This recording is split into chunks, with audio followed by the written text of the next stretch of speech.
An ideal man considered many as having ideally a lean physique with a tall height. Observe that wearing high heels, makeup, and being overweight for most women is considered to be unattractive and not ideal. But what if I told you that it has not been always like this? That the ideal man's image included high heels, makeup, and being chubby?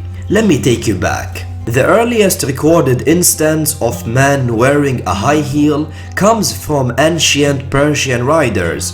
The high heel could keep the rider's foot from slipping out of the stirrup. It also helped to hold the rider steady when standing up in the stirrup and shooting his arrow.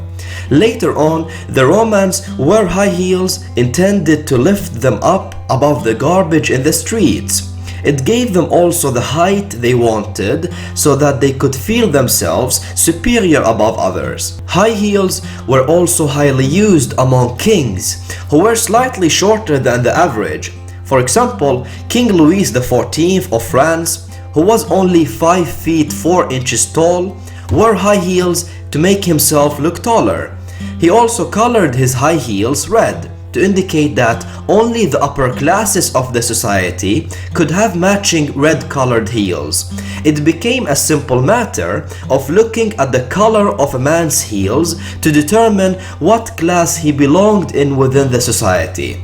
Like high heels, cosmetics and makeup were highly used by ancient men.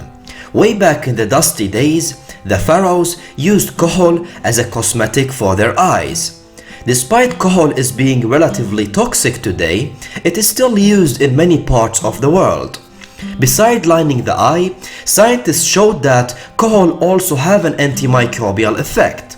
The desert in which the pharaohs were surrounded by made the eye susceptible for inflammation and subsequent infection. Scientists discovered that the lead in kohol elicited an immunological reaction locally in the skin cells around the eye. These cells showed an increased secretion of nitric oxide, which is a very strong vasodilator.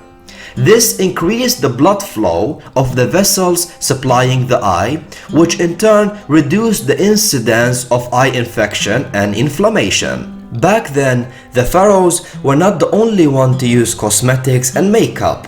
Chinese men also began to stain their fingernails with different colors to represent a distinct social class.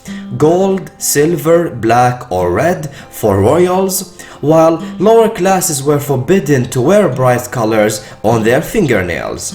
The ideal man's body image have also changed. Rewind 150 years ago and the perfect male figure back then would be considered overweight today.